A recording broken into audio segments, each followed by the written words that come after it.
ketika orang Arab dan Tionghoa membuat resah pemerintah kolonial. Sejak diketoknya Undang-Undang Regemen pada 1854, masyarakat di Hindia Belanda menjadi terbagi antara golongan Eropa dan Jepang, Timur Jauh dan Bumi Putra. Masyarakat di Hindia Belanda menjadi terbagi antara golongan Eropa dan Jepang, Timur Jauh dan Bumi Putra.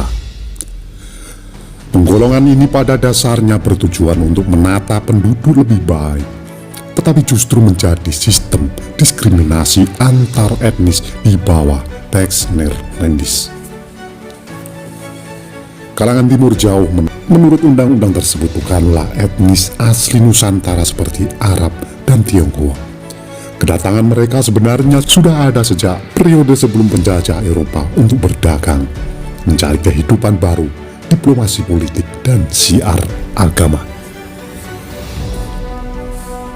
Sebelum melanjutkan nonton video ini, bagi yang suka dengan video-video kami, tolong bantu subscribe, like, komen, dan share. Bagi yang tidak suka, abaikan saja. Kami di sini tidak ada niat untuk menyudutkan orang-orang yang terlibat. Kami di sini tidak mengurangi atau menambah isi sumber untuk menjaga otentisitas sumber. Kami di sini hanya mengulang sejarah-sejarah yang sudah ada.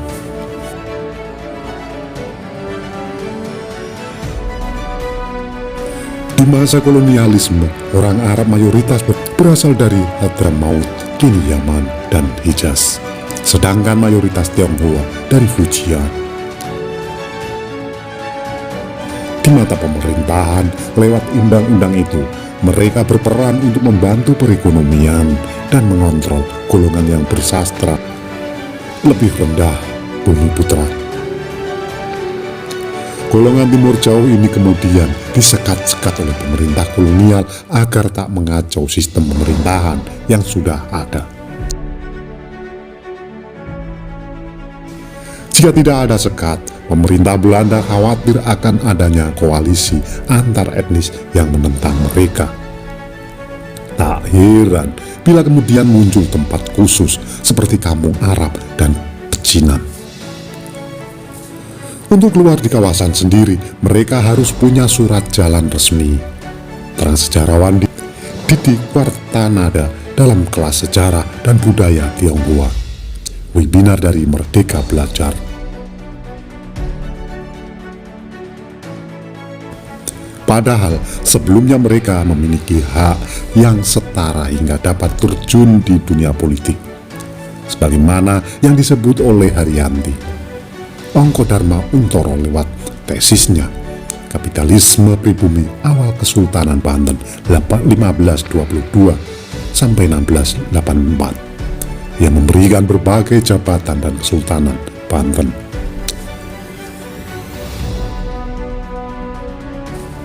Di bawah kekuasaan Belanda, keturunan Arab Hadrami dalam mencari identitas orang Arab Hadrami di Indonesia 1900 sampai 1950, karya Ubded Jumi. Posisi mereka tak sampai pada bidang politik. Mereka mendapat tempat sebagai meminjam uang seperti kalangan Tionghoa juga dan membantu permasalahan agama seperti mengurus haji. Posisinya sebagai golongan masyarakat kelas 2 menjadikan mereka rentan akan serangan. Misalnya, ketika mereka menjadi pemberi hutang kerap kali dicap buruk sebagai lintah darat dan tukang riba dengan dalih agama. Pemerintah koloni juga berprasangka kehadiran mereka akan membawa pan-islamisme yang akan merusak tatanan. Pekerja dalam orang Cina, Bandar Tol Candu, dan Perang Jawa menulis keberadaan orang Tionghoa sangat berperan bagi perekonomian, baik pemerintah Hindia Belanda maupun Kesultanan di Pulau Jawa. Memposisikan mereka sebagai penarik pajak dan pedagang yang lihai. Senasib dengan orang Arab Hadrami, orang Tionghoa juga dianggap sebagai lintah darat.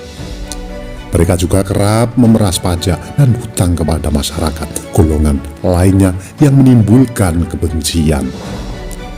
Kebencian terhadap mereka bermuara pada Perang Jawa 1825 sampai 1830. Didi memaparkan pada awal abad 20 perlindungan pemerintah kepada etnis Tionghoa tak sekuat sebelumnya. Politik etis diperlakukan untuk mengembangkan SDM Bumiputra dan menganggap Tionghoa sebagai biang kerok mandeknya perkembangan mereka. Akibatnya, ketika masyarakat Bumiputra dalam syarikat Islam masuk di bidang perniagaan, terdapat persaingan ketat dengan doktrin anti pengusaha Tionghoa. Persaingan itu akhirnya menyebabkan konflik perdagangan Bumiputra dengan Tionghoa di Kudus pada 1918. Perpecahan hingga persatuan. Di kancah politik mancanegara, De Jong mengungkapkan bahwa orang Hadrami bangga akan asalnya di Timur Tengah di bawah kuasa Kesultanan Ottoman. Kebanggaan ini di sisi lain tidak diiringi dengan alasan mereka yang umumnya terusir dari tanahnya akibat konflik saudara sesama Hadrami di negeri asalnya. Konflik yang terjadi adalah kuasa golongan Sayyid keturunan Nabi Muhammad, Syekh dan masyarakat biasa yang membuat mereka mencari kehidupan baru di Hindia Belanda. Permasalahan ini kemudian terbawa hingga Hindia Belanda yang membuat mereka terpecah-pecah. Hindia Belanda pun mereka kerap meminta pertolongan pada duta besar Kesultanan Ottoman untuk meminta sikap jika terdesak oleh pemerintah. Seakan yang menggemparkan adalah ketika orang Arab Hadrami tidak senang dengan kebijakan yang memposisikan mereka sebagai masyarakat kelas 2. Mereka menginginkan setara dengan orang kulit putih. Karena saat itu Ottoman juga sedang berusaha juga menjadi masyarakat Eropa. Ketika Yaman dikuasai Inggris pada 1839, orang Arab Hadrami menganggap mereka sebagai teman dan menjadi tempat pengaduan sesudah hilangnya kekuasaan Ottoman.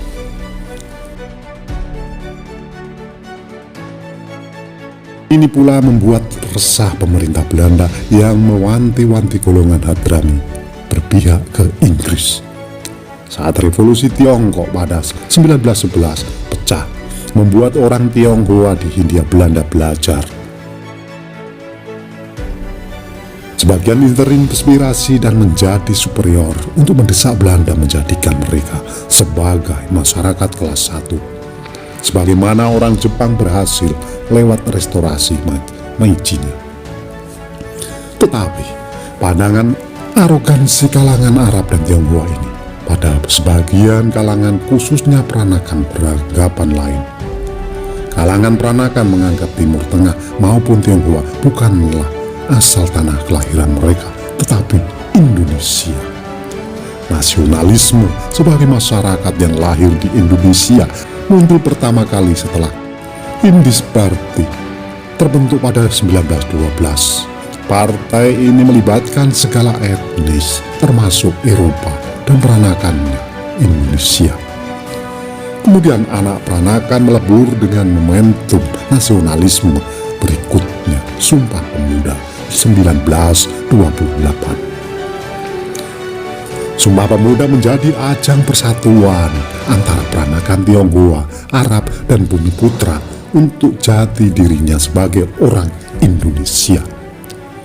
Peristiwa ini mempertemukan A.R. Baswedan dari kalangan Arab dengan Lim Kun Hian dari Tionghoa dan bekerja sama di media Sintitpo untuk mengkampanyekan persatuan. Sintitpo bukan lagi koran Tionghoa, melainkan koran bagi seluruh bangsa kulit berwarna, kata Baswedan dikutip Didi dan Sutarmi dalam biografi A.R. Baswedan, Membangun Bangsa Merajut Keindonesiaan. Berangsur-angsur setelah Sumpah Pemuda, Lee Jong menjabarkan berdirilah Partai Tionghoa pada 1932. Dilanjutkan Partai Arab Indonesia pada 1934 yang mendukung nasionalisme, kemudian bergerakan secara etnis, perlahan pun melebur dengan kelompok nasionalisme lainnya, tanpa sekat dan bermuara pada kemerdekaan Indonesia. Itulah tadi ulasan singkat kami mengenai ketika orang Arab dan Tionghoa membuat resah pemerintahan kolonial Belanda. Apabila ada kesalahan dalam kami menyampaikan, mohon diluruskan dan mohon maaf. Terima kasih yang sudah menonton sampai selesai.